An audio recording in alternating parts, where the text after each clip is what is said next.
O, tá, o tálamo e o hipotálamo. Beleza? Vamos pegar aí, então. Vamos chamar isso aqui de. Aí vamos pegar aqui 1.1. E vamos pegar parte por parte agora para ir falando. Galera, o telencéfalo é aquilo que a gente chama de cérebro. Aquilo que o senso comum chama de cérebro, na verdade, é o telencéfalo, tá?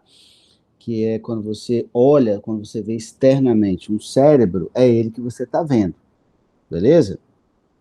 Então, o que, que tem de importante aqui no telencéfalo? Bom, primeira coisa, é nele que nós encontramos as circunvoluções.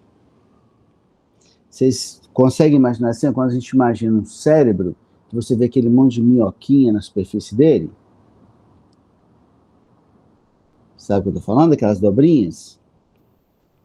Sim, sim.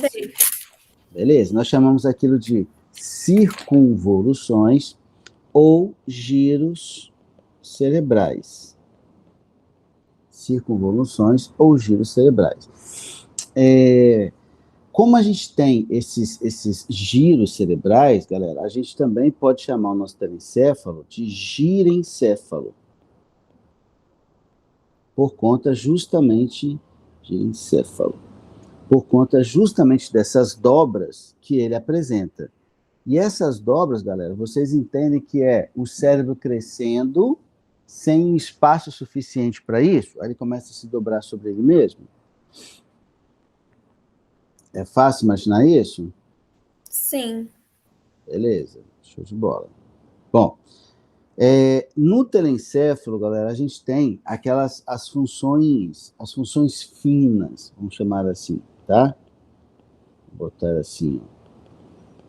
É no telencéfalo que a gente tem aquelas funções finas, aquelas funções mais complexas, tá? Tipo o quê, pessoal? Tipo, ó, a visão, a audição, o paladar,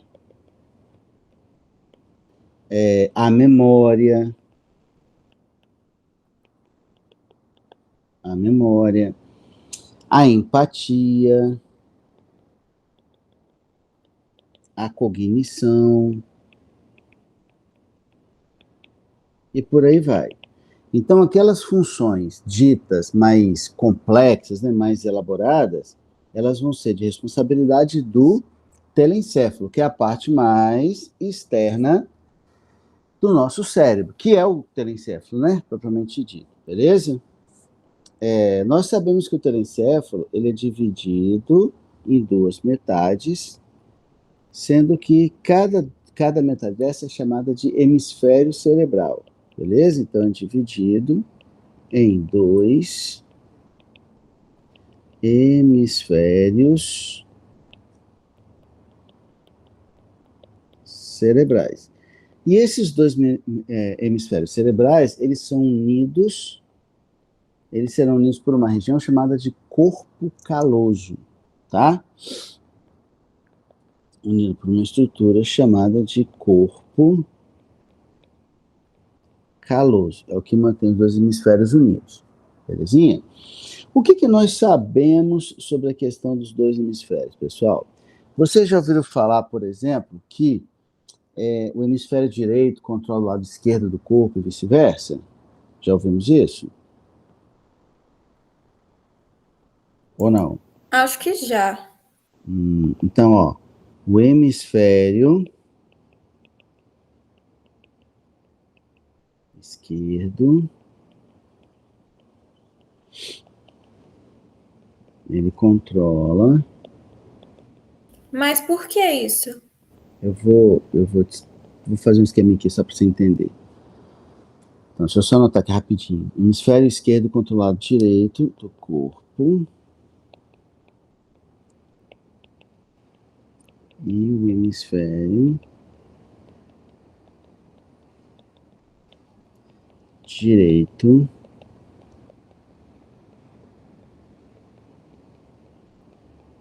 controla o lado esquerdo. É o contrário. Tá, por que isso? É porque isso aqui eu vou fazer aqui só para mostrar, tá? Mas isso aqui não vou saber desenhar direito, não. Vou imaginar que a gente está vendo o cérebro por baixo, assim. Ó. Aí eu estou vendo aqui um hemisfério e eu estou vendo aqui o outro hemisfério. Vocês estão vendo ele por baixo, beleza? Não é por cima, é por baixo. Aí o que acontece? Desse hemisfério, forma-se um nervo a partir de vários neurônios, e esses nervos atravessam o hemisfério assim, ó. E do outro lado acontece a mesma coisa. Você tem os vários neurônios formando um nervo, ou vários nervos, né? E esses nervos, eles atravessam para o outro lado assim. Deu para entender a ideia? A gente chama isso aqui de quiasma. Quiasma é qualquer estrutura que tem uma forma de X. Então, quando o hemisfério ele emite seus nervos, seus neurônios, esses neurônios eles vêm atravessando. Você vai imaginar, meus dois hemisférios estão aqui, né? Então, esse hemisfério aqui, ó, ele joga meus nervos para lá, e esse hemisfério aqui joga meus nervos para lá. Por isso que um lado controla o outro. O hemisfério esquerdo controla o lado direito e vice-versa. Deu para entender assim, a grosso modo? Sofia, foi você que perguntou? Foi a Bebel. Ah, foi Isabel? Tudo bem, Isabel, que eu falei?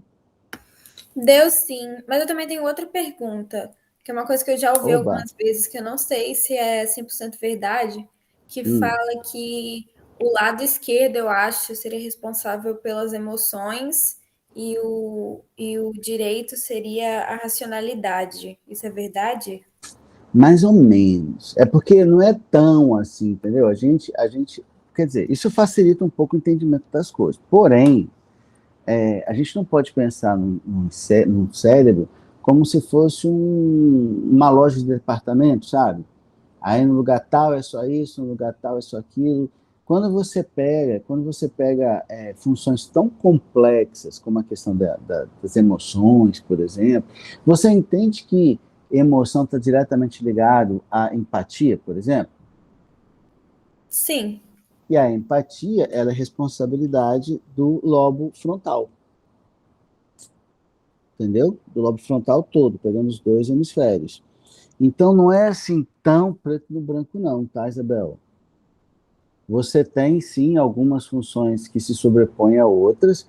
Por exemplo, a visão está só de um lado mesmo, né? A audição está só de um lado mesmo. Mas quando você pega algo mais complexo, como emoção, aí botar de um lado só de um hemisfério só seria um pouco de exagero, talvez. Tudo bem? Ok. Para coisas mais simples, ok. Para coisas mais complexas, não tanto. E eu tenho uma última pergunta, que Você essa pode eu acho. fazer quantos você quiser, Isabela.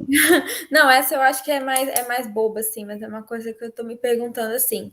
Hum. Por exemplo, você disse que entre as funções do cérebro tem empatia. Uhum. Então, por exemplo, em outros mamíferos, eles também têm uma função dessa? Não, Não tem? não. Não, porque o telencéfalo de outros mamíferos não é tão desenvolvido quanto o nosso. O nosso é muito desenvolvido. Ó, pra você ter uma ideia assim, por exemplo, como é que a gente diz, por exemplo, a empatia, especificamente, só para dar o um exemplo, tá? A empatia é a capacidade que a gente tem de se colocar no outro, no lugar do outro. Você concorda? Sim, Beleza. Então, por exemplo, assim, por que que eu não te agrido? Ó, eu não vou te agredir porque se eu estivesse no seu lugar, eu não gostaria que eu fosse agredido, certo? Então, isso é um exemplo de empatia. Você concorda comigo? concordo. Beleza. Teve um cara, eu acho que foi não sei se foi acho que foi na Primeira Guerra Mundial. Teve um cara que um prédio explodiu, uma bomba explodiu um prédio, etc e tal, o prédio desmoronou. Aí um vergalhão veio assim, ó, e atravessou a cara do cara, assim, ó. pegando justamente o lobo frontal. E aí, esse cara, ele não morreu, ele teve o lobo frontal danificado, mas ele não morreu. E aí, esse cara meio que virou objeto de estudo, porque foi uma oportunidade ímpar, né? O cara tem um dano no lobo frontal e ele permanece vivo. Ele vira uma oportunidade única para se estudar a função dessa região do cérebro. E aí, uma das coisas que se verificou nele é que ele tinha perdido justamente a empatia. E aí, feito essa primeira observação empírica, as pessoas começaram a estudar o estudar os cérebros de psicopatas, por exemplo, e perceberam que todos tinham alguma anomalia, alguma alteração no lobo frontal. Daí a relação direta lobo frontal com empatia, entendeu? Mas isso só é possível na gente, Isabel, porque a gente tem um lobo frontal muito desenvolvido. Outros mamíferos, mesmo primatas, outros mamíferos não têm. Então isso não cabe para outros animais, essa lógica. E você acha que isso pode ter sido uma característica evolutiva? Com certeza. Com certeza. Vai ser muito interessante. Porque a empatia, ela aumenta muito a chance de sobrevivência, né? É o que permite a gente conseguir viver em grupo, sociedade, né? Isso. Ó, não é só nos permite viver em grupo, não é só isso. Ela nos permite viver em grupo, ela nos permite nos suportar e nos permite aquela ideia de que eu posso te ajudar a sobreviver. Entendeu? Assim, a empatia foi uma característica evolutiva adquirida interessante por conta disso, porque ela aumenta muito as nossas chances de sobrevivência no ambiente. Já que ao ser capaz de me colocar no lugar do outro, né, eu posso favorecer o outro. Não sei se o raciocínio faz muito sentido para você. Sim, faz sim. Tá? Belezinha. Obrigada, tem mais? professor. Nada? Pode seguir ou tem alguém mais que quer perguntar? Não? Beleza, então. Bom, então falamos das circunvoluções, falamos qual é a função do telencéfalo, a questão... Ai, gente, eu esqueci de falar um negócio. Não, faltou falar da sinapse. Mas tudo bem, eu vou terminar aqui, e depois eu volto e falo da sinapse para vocês, tá? Falamos dos hemisférios, etc, etc. Beleza. Aí, vamos lá. Então, a gente falou do telencéfalo, certo? Em relação ao diencéfalo. Galera, olha só. O cérebro, ele funciona, o nosso cérebro funciona como se fossem dois, beleza? Esse mais periférico, que é o telencéfalo, que é o que eu vejo, e um mais internamente localizado e menorzinho, chamado de diencéfalo. Esse diencéfalo, eu falei para vocês que ele é formado pelo tálamo e pelo hipotálamo, certo? O tálamo, ele funciona como uma central PABX.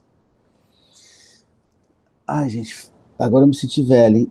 Você sabe o que é uma central PABX? Não faço ideia, professor. Não faço ideia. Sinto lhe informar. Eu nem sei. Não, o nome... Não sei se... É tipo uma central telefônica, assim. Sabe quando você liga pro IF, você pede falar pro ramal tal, sabe? Você liga pro número só e consegue falar com qualquer lugar? Do IF? Isso eu sei por causa de filmes. De filmes antigos, inclusive, né? Então, quando você liga para o IFES, você consegue, a telefonista consegue te transferir para minha sala, ou consegue transferir para a reitoria, ou consegue transferir para outros setores. Quem faz isso é uma central telefônica ou uma central PABX, beleza? É mais ou menos assim que o tálamo funciona. Ele faz o impulso nervoso, ele chega até o tálamo. Aí o que o tálamo faz? Ele distribui... Lembra que a gente falou que as regiões do cérebro vão ter funções diferentes, né? Visão de um lado, audição do outro, blá, blá, blá, blá, blá. Então, é o papel do telencéfalo encaminhar esses estímulos para o setor responsável. Deu para entender? Ou não? Deu para entender. Deu. Beleza, então o tálamo, ele é responsável pela redistribuição dos estímulos nervosos, dos estímulos elétricos, né? Que são os impulsos nervosos,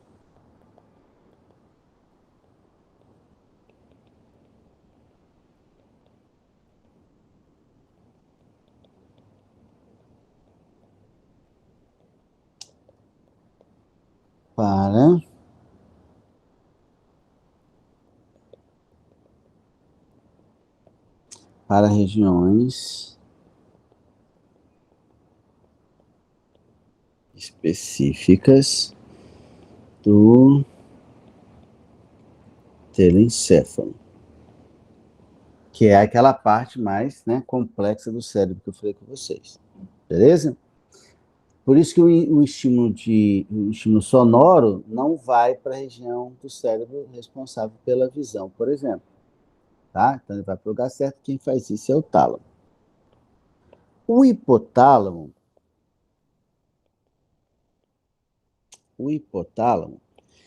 ele acaba desempenhando dois papéis importantes aí, segundo ano. Primeiro papel, olha só, ele funciona meio como se fosse um cérebro primitivo.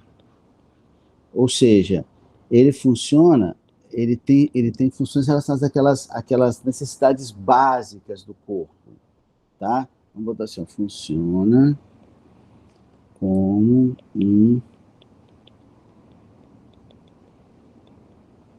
cérebro primitivo.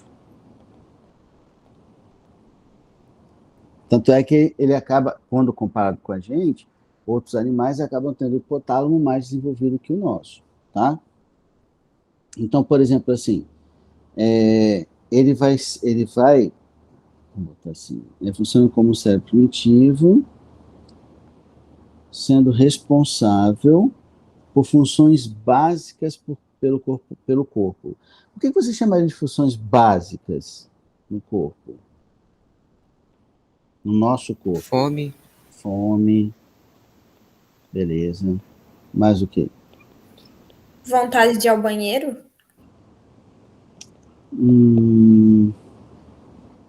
Não. Respirar? Não. Respirar mais ou menos. Porque a respiração, na verdade, é um processo que acontece dentro da célula, né? Por exemplo, assim, um protozoário, que é uma célula só no intestino nervoso, ele respira também. O controle lá do diafragma, então, né? É porque a gente não controla, né? Não sei. Parcialmente, né? Você pode aumentar a sua frequência respiratória se você quiser, concorda? Uhum.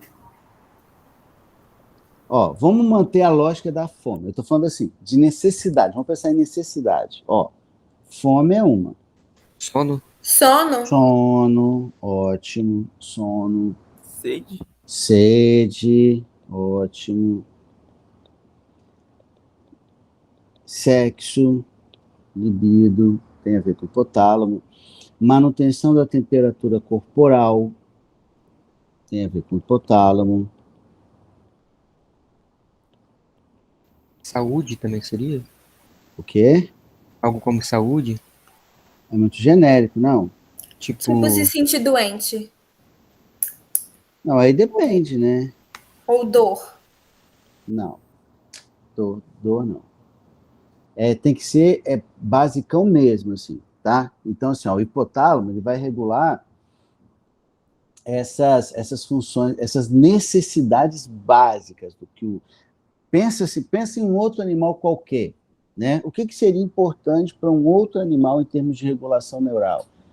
A fome, o sono, a sede, a reprodução, Se o animal consegue controlar a temperatura corporal, a manutenção da temperatura corporal, que aqui não pode variar, beleza? Nesse sentido, tá bom? Então é o hipotálamo que faz isso. Agora, tudo bem até aqui?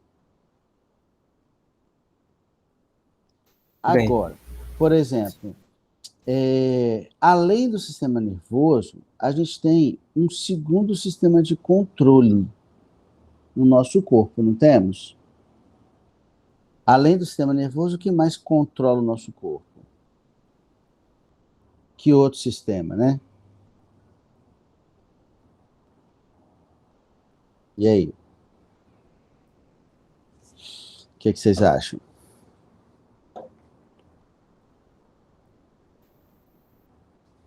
Controla em que sentido? Controla, te controlar mesmo. Por exemplo, assim, o seu sistema nervoso, ele exerce um controle sobre o seu corpo que pode ser voluntário ou involuntário, concorda? Quando você quer se deslocar de um lugar para o outro, você faz isso com o seu sistema nervoso controlando o seu sistema muscular, certo? Certo, Isabel? Certo, certo, sim. E se eu perguntasse para você assim, Isabel, por exemplo, você está passando numa viela escura e aí eu salto da escuridão na sua frente e dou um susto. O que vai acontecer com você? Fisiologicamente falando. Reflexo. É. Sim, mas eu pulei na sua frente, do além. Beleza? Você estava lá sozinha numa rua escura, eu pulei na sua frente. Você Eu não tinha provavelmente me vou visto. gritar. Beleza. Além de você gritar, o que mais no seu corpo acontece? Tentar fugir? Antes, Suor. antes disso, você vai aumentar a sudorese, beleza, mas o quê? O que acontece com sua frequência Frequência cardíaca? cardíaca. Fica mais rápida. Aumenta. O que acontece com sua frequência respiratória? Aumenta? Aumenta. Não tem quando a pessoa está com medo, não fala assim, pô, Flaninho ficou branco. Você já ouviu essa expressão? Já. Por que ele ficou branco? Porque quando você toma um susto, os seus vasos sanguíneos periféricos, que é o que dá um rubor facial, eles sofrem uma vasoconstricção. Por isso que a gente fica pálido quando está com medo, né? Porque os vasos sanguíneos contraem. Se os vasos sanguíneos contraem, o que acontece com a sua pressão arterial? Diminui. Diminui? Ó, a pressão Contrai, arterial. então aumenta. A pressão arterial é a força com a qual o sangue está empurrando o seu vaso. Quando você Sim. contrai o vaso, você aumenta a pressão arterial. Quem fez isso tudo com você, Isabel? Quando eu te dei o susto, quem te fez isso tudo aí? Aumentar a frequência, ter vasoconstricção periférica, coração disparar? Quem fez isso? O que você liberou que fez isso? Qual o nome? Cardiovascular? Mas Não. isso é o sistema. Eu quero saber qual é a substância que você libera para acontecer isso tudo. Adrenalina. Adrenalina. E o que adrenalina é? Você está perguntando um sistema. Sim, e adrenalina é o quê? É um hormônio. E hormônio pertence a qual Sistema sistema? hormonal. Sistema hormonal, sistema endócrino. Então a gente tem dois sistemas de controle, o nervoso e o endócrino. Nós temos dois, que é o hormonal, né? Endócrino e hormonal. A gente tem dois sistemas. Ora, se eu tenho dois sistemas de controle, em algum lugar eles têm que conversar. Vocês concordam? Eu tenho dois chefes. Se eu tenho dois chefes, para que a empresa funcione bem, esses dois têm que combinar. Concordamos? sim. E é no hipotálamo que isso acontece. Beleza? Essa interface sistema nervoso, sistema endócrino, é o hipotálamo e a hipófise, que é a principal glândula do sistema endócrino, que é a glândula mestre do sistema endócrino, tá? Então eu posso falar que o hipotálamo ele é uma interface entre entre os sistemas nervoso e endócrino. Então, é onde eles conversam. A conversa quem com quem? Conversa o hipotálamo e a hipófise.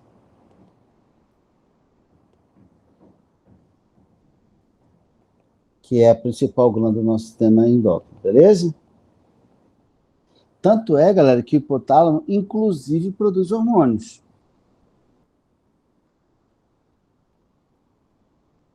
Quando a gente estiver falando de sistema hormonal, a gente vai falar disso também, tá? Mas ele também produz hormônios. Justamente por quê? Porque ele precisa conversar com a hipófise. E essa conversa se dá por meio de hormônios. Suave o que eu falei até agora? Tá fazendo sentido para vocês? Sim. Beleza.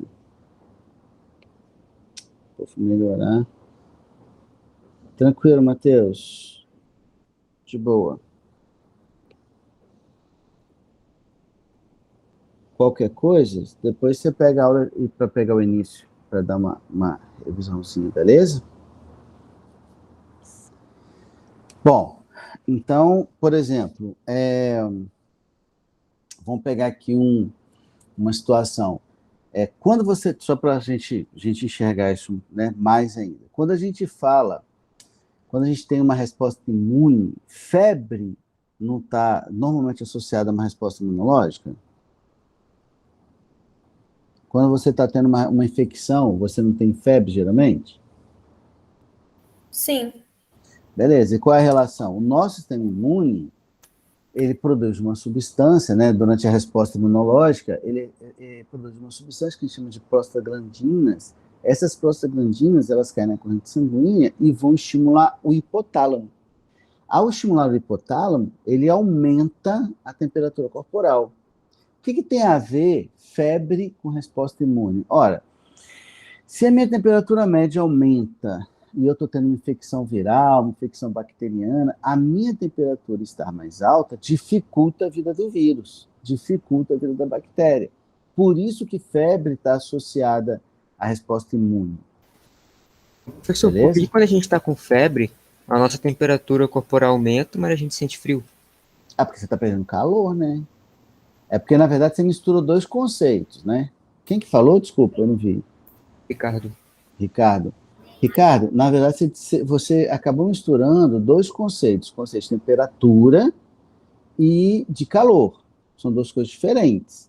Então, por exemplo, assim, vamos supor assim, Ricardo... É que quando você está com febre, você está muito quente, né, professor? Isso, vamos supor, agora o Ricardo está com 36,5. E o ambiente, sei lá, está com 26. Opa, botei percentagem aqui. 36,5 e o ambiente está 26. Quando você tem um estado febril, Ricardo, sua temperatura vai aumentar, certo? Vamos botar aqui, você vai para 38 graus. Se você vai para 38 graus, a diferença entre a sua temperatura e a temperatura do ambiente aumenta, não aumenta? A diferença? Uhum. Então, você também aumenta a perda de calor. Você começa a perder calor para o meio. O frio é isso. O frio é você trocar calor com o ambiente ao seu redor. Isso que é frio. Sensação térmica, né, que eu estou falando. E a gente ainda está acostumado a perder uma certa quantidade de calor, então por isso que a gente percebe essa diferença só quando fica febril e não quando... Porque isso. Perder calor é normal, né? A gente está perdendo calor o tempo todo. A gente está perdendo calor o tempo todo aqui. Mais ou menos. Oi? Que está tendo umas mudanças de temperatura muito de um dia para o outro. Não, mas independente disso, Isabel, a gente está perdendo calor o tempo todo. Não, então. Eu estou falando que atualmente que a gente sente muito frio, porque de um dia para o outro tá tendo uma queda de temperatura. Isso. Então, se a gente estivesse numa época só de frio, provavelmente a gente ia se acostumar melhor. Só lembrando essa história que eu estou falando, né? A sensação térmica, ela está relacionada com troca de calor. Então, quanto maior for a diferença entre a minha temperatura corporal e a temperatura do meio, maior vai ser essa troca. Tudo bem? Ricardo, até aqui, beleza? Sim, sim. Beleza. E esse calor, ele é gerado por você, certo? Se você pensar num cadáver, por exemplo, cadáver no gelado, Nunca toquei em nenhum não, professor, mas deve ser. nunca. Você vai fazer o que na faculdade? Você já sabe? Faço ideia. Nem área Né? exatas, humanas, biomédicas? Exatas, mas Ah, tá. Vai ser de exatas, né? Então eu acredito, tomara, pelo menos, que você não tenha muitas oportunidades da vida de tocar em um cadáver, assim. Porque na faculdade você tocaria bastante, né? Se você fosse da área de biomédica, você ia fazer isso muitas vezes. Mas a ideia é essa. A ideia é o lance da troca de calor mesmo. O frio é isso. O frio é você perder calor para o meio. Quanto maior for a sua temperatura, maior é essa perda. Maior é a diferença, né? E maior é essa perda. Por exemplo, assim, Ricardo, você chegou em casa com frio. Pá, você tá morrendo de frio e tal. Aí você já vai para sua cama lá, deita e bota a coberta. Aí quando você bota a coberta, você fica quentinho, fica? sim, sim. Por quê? Porque tem uma A, troca de calor. a coberta está gerando calor para você? A Não, coberta gera calor? não. E por que fica confortável, então? Porque a temperatura ambiente é maior que a minha. Não. Ela barra a troca de calor? É barra mais ou menos, né? Por exemplo, assim, ó, Ricardo está aqui. Ela mantém o calor, né? Ela não... Mas mantém como assim mantém? Tipo Quando uma você estufa. quando você bota a coberta, você começa a trocar calor com o ar ao seu redor. É com o ar ao seu redor que você troca calor, certo? Aí, o que acontece? Você está lá com 36. Estou inventando aqui uma temperatura qualquer. Quando você entra debaixo da coberta, você já fica quentinho de imediato? Não, demora um pouquinho, não demora? O que vai acontecer é que o ar que está preso aqui vai ficar com uma temperatura próxima de 36. Se eu igualar a temperatura do ar ao seu redor, você para de perder calor, concorda? Sim, Porque fica igual, né? E aí você não vai ter mais aquela sensação de frio que se daria em função da perda. É isso que a coberta faz. A coberta, ela não deixa o ar trocar, circular. Como ela não deixa o ar circular, quando o seu corpo esquentar o ar ao seu redor e aproxima as temperaturas, pronto, fica confortável. Deu para entender?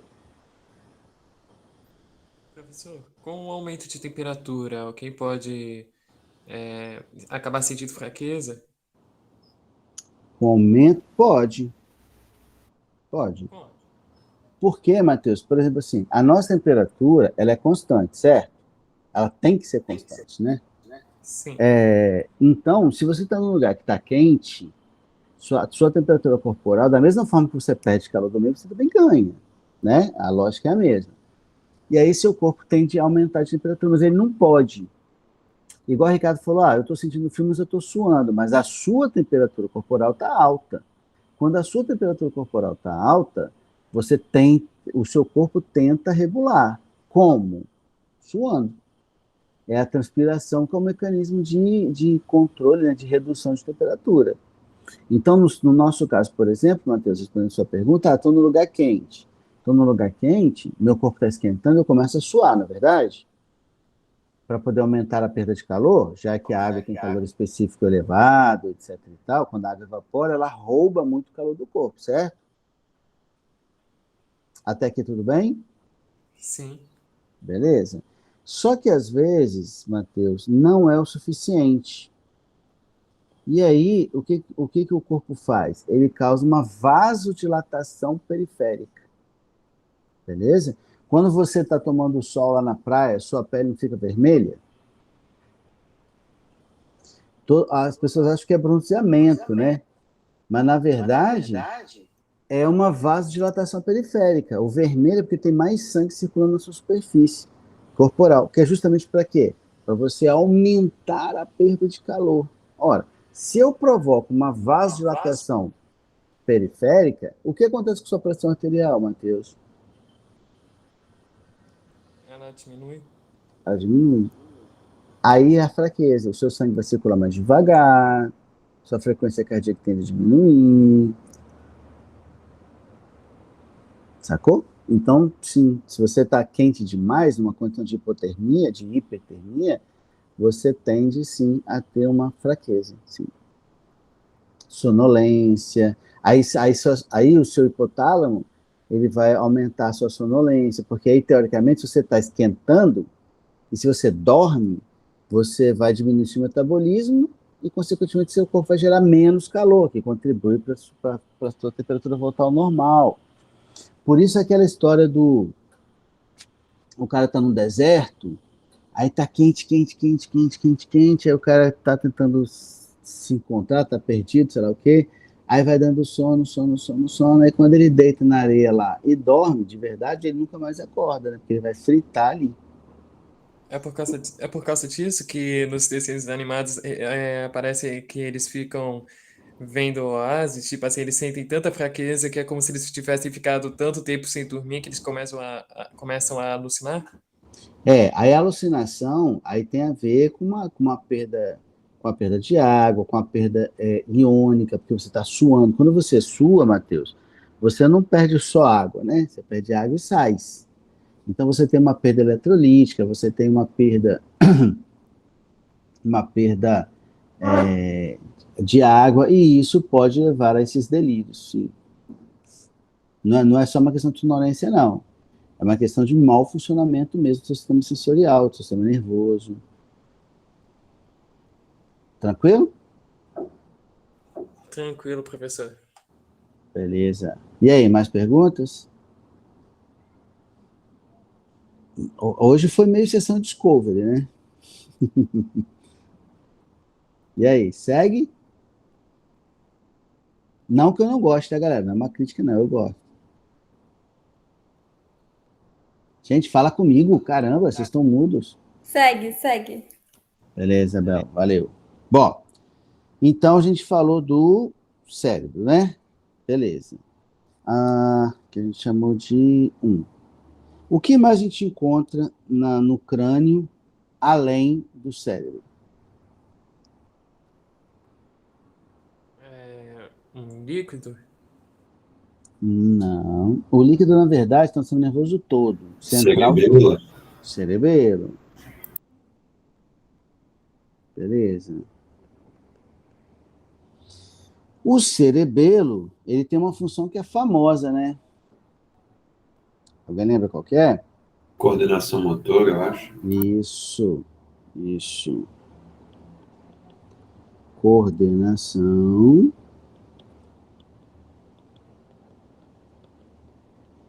de 2 ou mais movimentos. Excelente. Ou seja, ele está diretamente relacionado à questão do equilíbrio. Beleza?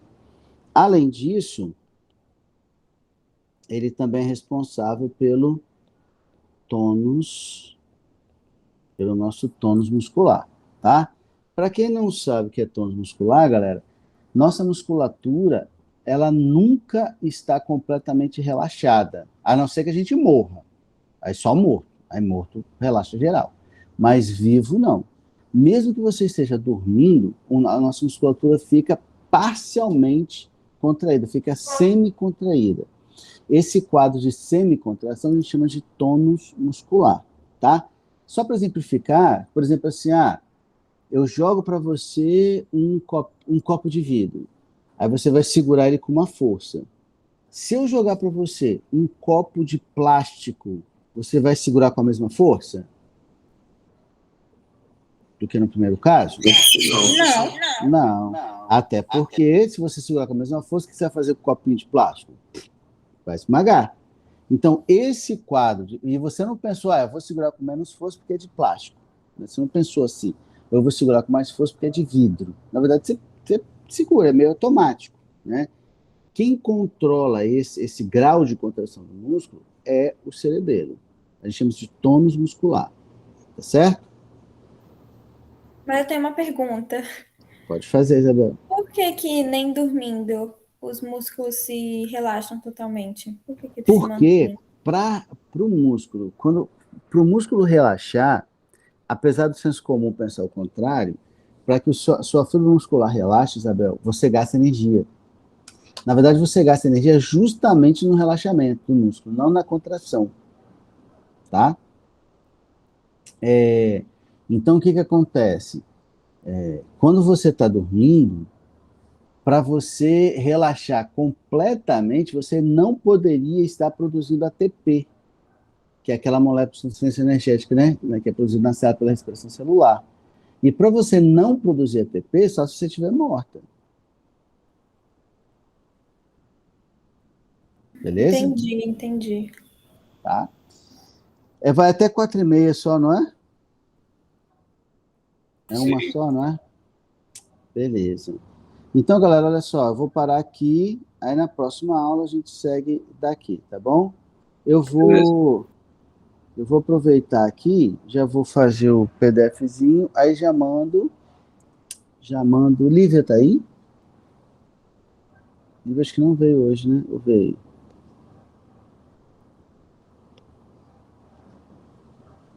Não, Lívia não tá aí. Alguém podia me mandar um oi aí no WhatsApp, que aí eu mando esse arquivo para vocês, se já ele tem. Tá bom? Pode ser? Beleza, eu falo com ela. Tá. Ou então você manda um oi para mim que eu mando para você encaminha no grupo do pessoal. Pode ser? Mas eu não sei se eu tenho seu contato, acho que só a Lívia tem. Tá, então pede para ela me mandar um. Aí eu vou mandar para ela encaminha para vocês então. Beleza? Vou mandar o dela, eu tenho aqui anotado. Valeu, galera. Então, até mais. Até Amanhã a amanhã, gente não é vai ter isso? aula, então, né? Isso, vai ter aula normal. Tá bom? Valeu, Tchau, professor. galera. Até amanhã aí. Falou, professor. Valeu, professora. Mais. Tchau. Falou, professor. Valeu.